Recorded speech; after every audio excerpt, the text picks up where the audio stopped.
화엄경 시리즈 제2편 우주적 드라마 화엄경의 무대와 주인공을 만나다. 안녕하세요 여러분. 깨달음의 지혜를 찾아 떠나는 여정 화엄경 시리즈 그 두 번째 시간에 오신 것을 환영합니다. 지난 첫 번째 시간에는 대승불교의 꽃이라 불리는 화엄경이 어떤 경전이고 왜 우리에게 중요한 메시지를 던지는지 함께 알아보았죠. 모든 것은 마음먹기에 달렸다는 일체유심조, 그리고 모든 존재가 서로 연결되어 있다는 법계연기 사상 같은 핵심 키워드들을 살짝 맛보았습니다. 오늘은 여기서 한 걸음 더 나아가 이 거대한 화엄경이라는 책의 문을 활짝 열어보려고 합니다. 과연 화엄경 안에는 어떤 놀라운 이야기들이 담겨 있을까요? 오늘 영상에서는 마치 대하 드라마의 무대와 등장인물을 소개하듯 화엄경의 전체적인 구조를 살펴보고 그 속에서 가장 빛나는 주인공 선제동자의 위대한 순례길을 미리 만나보는 시간을 갖겠습니다. 방대한 스케일의 이야기가 펼쳐지니 기대하셔도 좋습니다. 자, 그럼 화엄경이라는 우주적 드라마의 막을 함께 올려볼까요? 첫 번째, 7개의 무대, 8번의 설법, 그리고 34개의 이야기. 여러분, 혹시 아주 거대한 스케일의 영화나 오페라를 보신 적이 있나요? 무대가 계속 바뀌고 수많은 등장인물이 나와서 장엄한 이야기를 펼쳐나가는 그런 작품 말입니다. 화엄경이 바로 그렇습니다. 화엄경은 단순히 글자가 빼곡한 책이 아니라 온 우주를 무대로 펼쳐지는 한편의 장대한 드라마와 같습니다. 이 드라마의 구조를 설명하는 말이 바로 7처8회 34품, 7곳에서 8번의 설법이 34개의 품, 즉 장으로 이루어짐입니다. 처음 들으면 조금 어렵게 느껴지시죠? 아주 쉽게 풀어드리겠습니다. 7처 7곳의 무대, 7처는 말 그대로 7개의 장소, 즉 설법이 펼쳐지는 7개의 무대를 의미합니다. 그런데 이 무대의 스케일이 정말 어마어마합니다. 첫 번째 무대는 우리가 살고 있는 이 지상에서 시작됩니다. 부처님께서 깨달음을 얻으신 보리수 아래가 바로 그곳이죠. 그런데 이야기가 진행되면서 무대는 점점 더 넓고 높은 곳으로 이동합니다. 도리천, 야마천, 도솔천 같은 신들의 세계, 즉 천상세계로 무대가 옮겨지죠. 마치 영화에서 지구의 이야기가 우주로 확장되는 것처럼 말입니다. 이렇게 지상세계와 천상세계를 오가며 총 7군데의 장소에서 설법이 펼쳐집니다. 이는 화엄경의 가르침이 단순히 인간 세상에만 국한된 것이 아니라 하늘과 땅, 온 우주를 아우르는 보편적인 진리임을 상징적으로 보여주는 장치입니다. 8회 8번의 장엄한 설법. 8회는 이 7개의 무대에서 총 8번에 걸쳐 설법이 열렸다는 의미입니다. 회라는 한자는 모임을 뜻하는데요. 단순히 부처님이 혼자 말씀하시는 것이 아니라 수많은 보살과 신들, 그리고 다양한 존재들이 구름처럼 모여들어 법을 듣는 거대한 집회를 상상하시면 됩니다. 각각의 회는 독립적인 성격을 가지면서도 전체적으로는 화엄경의 핵심 사상이라는 하나의 주제를 향해 나아가는 잘 짜인 콘서트나 연극의 막과 같습니다. 34품 34개의 다채로운 이야기. 마지막으로 34품은 이 8번의 설법이 총 34개의 이야기, 즉 품으로 구성되어 있다는 뜻입니다. 품은 오늘날 책의 장챕터에 해당합니다.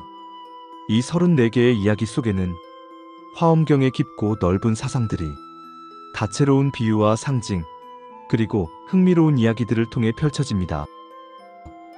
각각의 품은 마치 퍼즐 조각처럼 하나하나가 모여 화엄경이라는 거대한 그림을 완성하는 것이죠. 정리하자면 화엄경은 7개의 우주적 무대에서 8번의 장엄한 설법을 통해 34편의 이야기로 깨달음의 세계를 그려내는 거대한 서사시라고 할 수 있습니다. 이 구조만 들어봐도 그 스케일이 얼마나 방대한지 짐작이 가시죠? 두 번째, 진리를 찾아 떠난 소년, 선제동자의 위대한 여정. 자, 이렇게 거대한 무대와 구조를 가진 화엄경이라는 드라마에서 과연 주인공은 누구일까요? 여러 인물이 등장하지만 그 중에서도 가장 유명하고 우리에게 큰 감동을 주는 인물이 바로 선제동자입니다. 화엄경의 34개 이야기 중 가장 마지막을 장식하는 입법계품이 바로 이 선제동자의 구도 여행을 다룬 이야기입니다.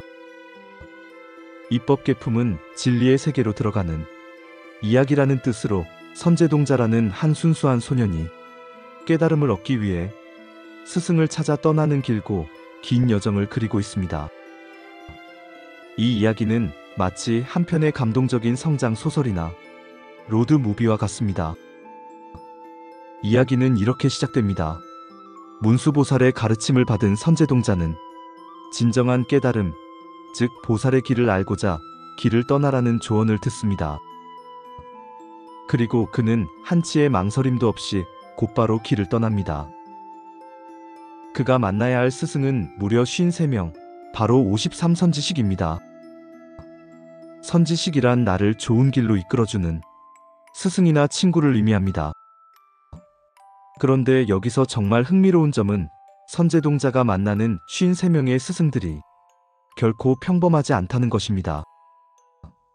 그들의 신분과 직업, 성별과 나이는 정말 다양합니다.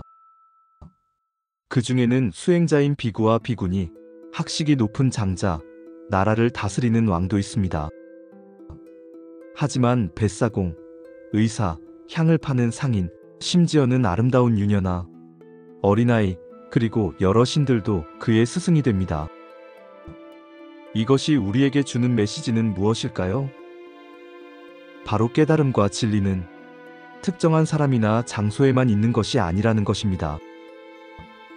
우리가 일상에서 만나는 모든 사람, 모든 경험 속에 배움의 기회가 숨어 있다는 놀라운 가르침입니다. 뱃사공은 거친 파도를 헤쳐나가는 지혜를 통해, 의사는 생명의 소중함을 통해, 향을 파는 상인은 보이지 않는 향기가 멀리 퍼져나가듯 자비의 마음을 전하는 법을 통해 선제동자에게 가르침을 줍니다. 선제동자는 이들을 만날 때마다 자신을 한없이 낮추고 가장 순수한 마음으로 가르침을 구합니다. 그리고 한 분 한 분의 스승을 만날 때마다 그의 지혜는 점점 더 깊어지고 그의 세계는 점점 더 넓어집니다. 이 길고 긴 여행의 끝에서 선제동자는 마침내 보현보살을 만나 완전한 깨달음의 세계로 들어가게 됩니다. 선제동자의 이야기는 우리 모두가 각자의 삶에서 진리를 찾아가는 구도자임을 일깨워줍니다.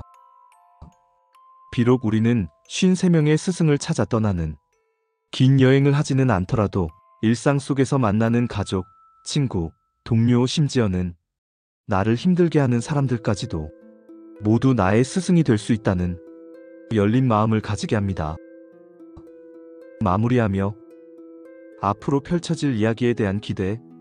오늘 화엄경 두 번째 시간에는 화엄경이라는 거대한 경전이 7첩8회 34품이라는 장대한 구조를 가지고 있다는 것, 그리고 그 속에는 선제동자라는 한 소년의 감동적인 구도, 여행기가 담겨 있다는 것을 함께 살펴보았습니다. 화엄경은 결코 딱딱하고 어려운 이론서가 아닙니다. 온 우주를 무대로 수많은 존재들이 등장하여 진리를 이야기하고 선제동자라는 매력적인 주인공이 우리를 깨달음의 세계로 안내하는 한편의 잘 짜인 드라마입니다. 오늘 이야기를 통해 화엄경에 대한 막연한 어려움이 조금은 사라지고 앞으로 어떤 이야기들이 펼쳐질지에 대한 기대감이 생기셨기를 바랍니다. 자, 다음 화엄경 세 번째 시간에는 드디어 화엄경의 핵심 사상 속으로 본격적으로 들어가 보겠습니다. 예고해드렸던 대로 화엄경의 가장 중요한 사상이자 모든 것을 관통하는 열쇠, 일체유심조, 즉 모든 것은 오직 마음이 지어낸다는 가르침에 대해 깊이 있게 파헤쳐 볼 예정입니다. 내 마음이 어떻게 세상을 만들고 또 어떻게 내 삶을 바꿀 수 있는지 그 놀라운 비밀을 함께 풀어보겠습니다. 오늘 영상이 여러분의 지적 호기심을 채우고 마음에 작은 울림을 주었다면 좋아요와 구독 그리고 공유로 저희의 여정에 계속 함께 해주세요. 여러분의 관심이 이 지혜의 길을 함께 걸어가는 큰 힘이 됩니다.